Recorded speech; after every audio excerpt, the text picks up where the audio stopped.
O livro de Juízes, o sétimo livro da Bíblia, sucede diretamente o livro de Josué e representa uma transição dramática na história do povo de Israel.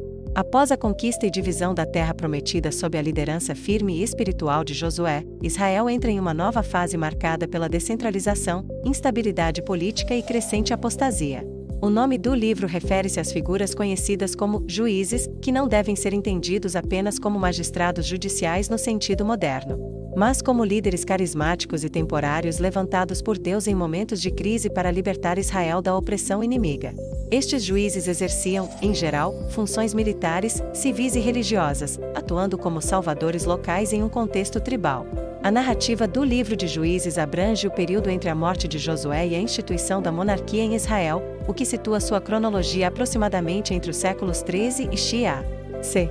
Esse intervalo de tempo é caracterizado por um ciclo recorrente e teologicamente carregado que se repete ao longo da obra. O povo se afasta de Deus, pratica a idolatria, é entregue nas mãos de seus inimigos, clama por ajuda e Deus levanta um juiz para libertá-lo. Após um período de paz sob a liderança do juiz, o ciclo recomeça com nova infidelidade. Esse padrão cíclico é descrito já no início do livro, JZ 2, 11, 19, e funciona como estrutura básica para a narrativa subsequente. O livro pode ser dividido em três grandes partes: uma introdução dupla, capítulos 1, 3, o corpo principal com as histórias dos juízes, capítulos 3, 16, e dois apêndices, capítulos 17, 21, que ilustram a decadência moral e religiosa de Israel no período. A primeira introdução, capítulo 1, apresenta um panorama das conquistas incompletas de várias tribos após a morte de Josué. Embora Josué e sua geração tenham conquistado grandes partes da terra, muitas regiões ainda permaneciam sob controle dos povos cananeus.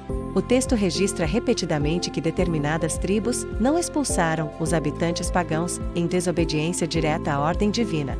A segunda introdução, capítulos 2, 3, oferece uma análise teológica do porquê dessas falhas. O povo se afastou de Deus, não ensinou seus filhos a respeitar o Senhor e passou a adorar os deuses cananeus, como Baal e Azerá. Deus, então, permite que nações vizinhas os oprimam, para provar sua fidelidade e despertá-los ao arrependimento. A partir do capítulo 3, começa o relato dos juízes. O primeiro libertador mencionado é Otniel, da tribo de Judá, que salva Israel da opressão de Cusã-Risataim, rei da Mesopotâmia.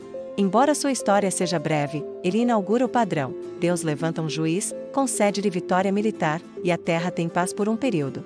Em seguida, vêm nomes mais desenvolvidos, como Eude, o canhoto que matou Eglon, rei dos Moabitas, e Débora, a única juíza mulher, profetisa e líder carismática, que com Baraque derrota Sísera, comandante cananeu. A história de Débora é especialmente notável por incluir o Cântico de Débora, Juízes 5, uma das mais antigas peças poéticas da Bíblia, que celebra a vitória e destaca a coragem das tribos fiéis. Outros juízes importantes incluem Gideão, Jefté e Sansão. A narrativa de Gideão é particularmente rica e complexa. Deus o chama enquanto ele malhava trigo em segredo, com medo dos midianitas. Inicialmente hesitante e inseguro, Gideão testa Deus com sinais, como o famoso episódio do velo de lã. Mesmo com um exército pequeno, reduzido a apenas 300 homens, Gideão derrota os midianitas, reforçando a ideia de que a vitória vem de Deus e não da força humana. No entanto, após sua vitória, Gideão fabrica um efod, uma peça sacerdotal, que acaba se tornando objeto de idolatria. Isso ilustra como até mesmo os líderes bem-sucedidos podem contribuir para o desvio espiritual do povo. Jefté é outro juiz que ilustra a complexidade desse período. Um guerreiro rejeitado por sua família, ele é convocado para libertar Israel dos amonitas. Após vencer a batalha, Jefté realiza um voto precipitado ao Senhor, prometendo sacrificar a primeira coisa que saísse de sua casa ao voltar, o que acaba sendo sua própria filha. Esse trágico episódio revela o quanto a cultura israelita já estava contaminada por práticas pagãs, inclusive no que diz respeito a sacrifícios humanos, proibidos pela lei de Deus. O juiz mais famoso do livro é, sem dúvida, Sansão. Sua história, que ocupa 4 capítulos, 13, 16, é única em estilo e conteúdo. Consagrado como nazireu desde o nascimento, Sansão é dotado de força sobrenatural, que usa para combater os filisteus. No entanto, sua vida é marcada por decisões impulsivas, relacionamentos destrutivos e desobediência. Apesar disso, Deus ainda o usa como instrumento de julgamento.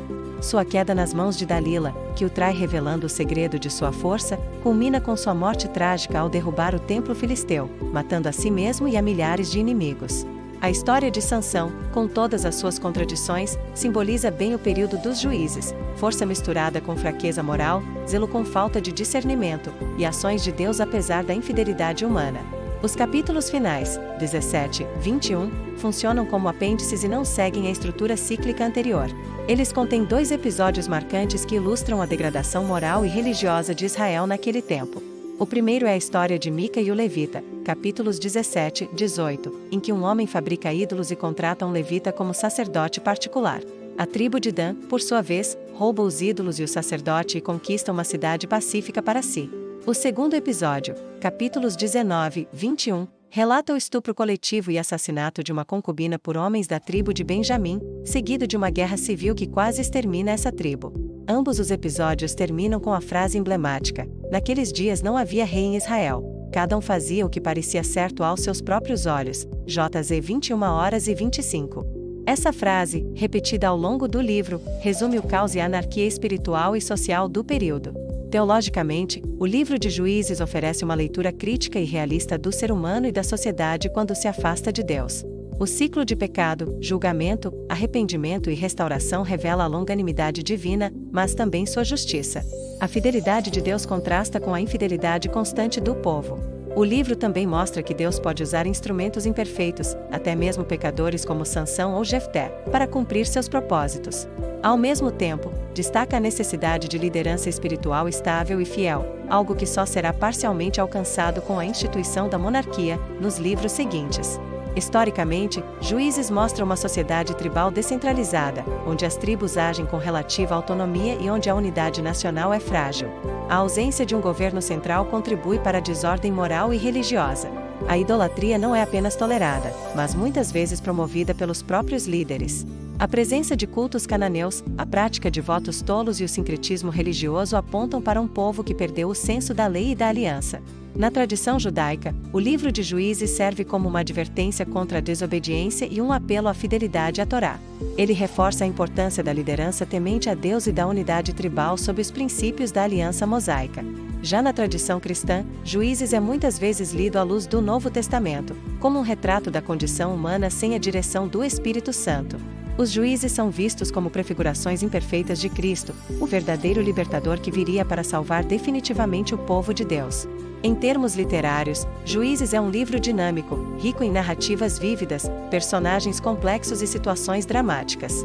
A linguagem é direta, muitas vezes crua, refletindo uma realidade social em colapso.